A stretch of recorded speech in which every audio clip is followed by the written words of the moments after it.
Hello friends, सर्दियाँ हल्की हल्की स्टार्ट हो गई हैं। साथ में सर्दी जुकाम बुखार भी परेशान करने लगी है। इससे छुटकारा पाने का रामबाण इलाज है काढ़ा। इसके लिए चाहिए तुलसी के पत्ते, मुलेठी, लौंग, अदरक के टुकड़े, काली मिर्च, दालचीनी, हल्दी, गिलोय। ये गिलोय का तना है, इसकी पत्तियों को मैंने अलग कर दिया है।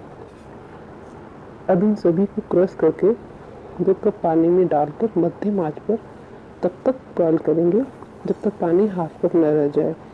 अब इसे छान लेंगे। अगर आप मीठा पसंद करते हैं तो इसमें गुड़, शहद या मिश्री को डालकर गरमा गर्म चाय की तरह पीजिए।